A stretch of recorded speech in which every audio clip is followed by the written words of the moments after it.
SIRದು enumeration form ಕೊಡೋಕ್ಕೆ ನಮ್ಮ ಕಾಂತರಾಜ್ ಅವರು BLA ಅವರು ಇವತ್ತು ಬಂದು ನಮ್ಮ ಕುಟುಂಬದ ಯಾರ್ಯಾರು ಮತದಾರರಿದ್ದಾರೋ ಅದ್ರದ್ದು ಎನ್ಯುಮರೇಷನ್ ಫಾರ್ಮ್ ಇವತ್ತು ನಮಗೆ ತಲುಪಿಸಿದ್ದಾರೆ. ಇದನ್ನ ಭರ್ತಿ ಮಾಡಿ ಇನ್ನೊಂದು 4-5 ದಿವಸದಲ್ಲಿ ಕಲೆಕ್ಷನ್ ಮಾಡೋಕ್ಕೆ ತಿರ್ಗಿ ವಾಪಸ್ ಬಂದು ಕಲೆಕ್ಷನ್ ಮಾಡಿಕೊಡ್ತಾರೆ. ಸೊ ಇದು ಒಂದು ವಿಶೇಷವಾದ ಕಾರ್ಯಕ್ರಮ ಎಲೆಕ್ಷನ್ ಕಮಿಷನ್ ಹಮ್ಮಿಕೊಂಡಿದ್ದಾರೆ.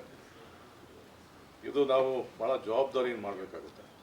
ಯಾಕೆಂದರೆ ಇದು ನಮ್ಮ ಹಕ್ಕು, ಮತದಾರರ ಹಕ್ಕು. ಇದು 1950 ರೆಪ್ರೆಸೆಂಟೇಟಿವ್ಸ್ ಪೀಪಲ್ ಆ್ಯಕ್ಟ್ ಅಡಿಲಿ ಪ್ರತಿ ನಾಗರಿಕನಿಗೂ ಕೊಟ್ಟಿರೋ, ಇದು ಸಂವಿಧಾನದಡಿ ಕೊಟ್ಟಿರೋ ಹಕ್ಕು.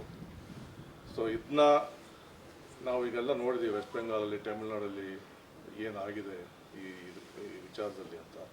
ವೆಸ್ಟ್ ಬೆಂಗಾಲಲ್ಲಿ ಸುಮಾರು 91 ಲಕ್ಷ ಜನ ಮತದಾರ ಪಟ್ಟಿಯಿಂದ ಬಿಟ್ಟು ಹೋಗಿದ್ದಾರೆ. ಸೊ ಆ ರೀತಿ ಇಲ್ಲಿ ಕರ್ನಾಟಕದಲ್ಲಿ ಆಗಬೇಡ್ದು. ಸೊ ಎಲ್ಲ ನಾಗರಿಕರು ಪ್ರತಿಯೊಬ್ಬರೂ ಎನ್ಯುಮರೇಷನ್ ಫಾರ್ಮ್ನ ಭರ್ತಿ ಮಾಡಲೇಬೇಕು. ನಿನ್ನೆ ಮಾನ್ಯ ಮುಖ್ಯಮಂತ್ರಿಗಳು ಕೂಡ ಅವರೇ ಫಸ್ಟು ಎನ್ಯುಮರೇಷನ್ ಫಾರ್ಮ್ ಫಿಲಪ್ ಮಾಡಿ ಇಡೀ ರಾಜ್ಯಕ್ಕೆ ಒಂದು ಸಂದೇಶ ಕಳಿಸಿದ್ದಾರೆ. ಸೊ ಪ್ರತಿಯೊಬ್ಬರೂ ಎನ್ಯುಮರೇಷನ್ ಫಾರ್ಮ್ ಫಿಲಪ್ ಮಾಡಬೇಕು. BLOಗಳು ಎಲ್ಲ ಅಧಿಕಾರಿಗಳು ಮತದಾರರಿಗೆ ಸಹಾಯ ಮಾಡಬೇಕು.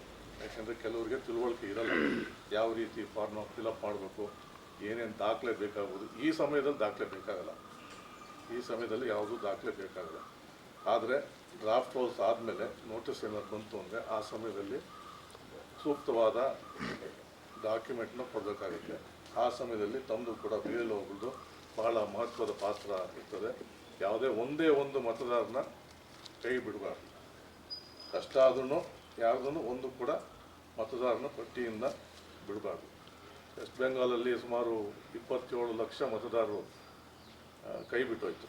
ಅವರು ಅರ್ಜಿ ಹಾಕಿದರು, ನಾವು ಅರ್ಹರಿದ್ದೀವಿ, ನಮ್ಮ ಮತದಾರ ಪಟ್ಟಿಗೆ ಸೇರಿಸ್ಕೊಳ್ಳಿ ಅಂತ 27 ಲಕ್ಷನ ಅರ್ಜಿ ಹಾಕ್ಕೊಂಡಿದ್ರು. ಆದರೆ 1 ತಿಂಗಳು ಅವಕಾಶ ಮಾತ್ರ ಕೊಟ್ಟಿದ್ದು ಅಡ್ಜುಡಿಕೇಷನ್ ಅಂತ ಮಾಡೋದ್ರಲ್ಲಿ. ಯಾರ್ಯಾರ್ದು ನೋಟಿಸ್ ಬಂದಿತ್ತು ಅಡ್ಜುಡಿಕೇಷನ್ ಮಾಡೋಕ್ಕೆ 1 ತಿಂಗಳು ಮಾತ್ರ ಸಮಯ ಕೊಟ್ಟಿದ್ದು. ನಾನು ಆ್ಯಕ್ಚುಲಿ ಎಲೆಕ್ಷನ್ ಕಮಿಷನ್ ಮನವಿ ಮಾಡ್ಕೊಳ್ತೀನಿ.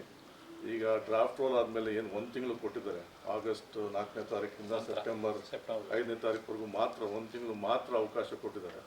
ನನ್ನ ಪ್ರಕಾರ ಅದು ಸಾಲೋದಿಲ್ಲ. ಯಾಕೆಂದರೆ ನೋಟಿಸ್ ಸುಮಾರು ನನ್ನ ಮಾಹಿತಿ ಇರೋ ಪ್ರಕಾರ ಒಂದು 25 ಲಕ್ಷ 30 ಲಕ್ಷಕ್ಕೆ ನೋಟಿಸ್ ಹೋಗುತ್ತೆ. ಸೊ ಅಷ್ಟು ವಿಲೆ ಮಾಡಬೇಕು ಅಂದರೆ ಆ ಸಮಯ ಸಾಲೋದಿಲ್ಲ. ಸೊ ಆ ಸಮಯನ ಇನ್ನೂ 1-2 ತಿಂಗಳು ಹೆಚ್ಚು ಮಾಡಿದ್ರೆ ಸೊ ನಿಮಗೂ ಕೆಲಸ ಮಾಡೋಕ್ಕೆ ಅನುಕೂಲ ಆಗುತ್ತೆ, ನಾಗರಿಕರಿಗೂ ಅವ್ರಿಗೆ ಸೂಕ್ತವಾದ ಏನು ದಾಖಲೆ ಕೊಡಬೇಕು ದಾಖಲೆ ಕೊಡೋದು ಕೂಡ ಅವಕಾಶ ಸಿಗ್ತದೆ.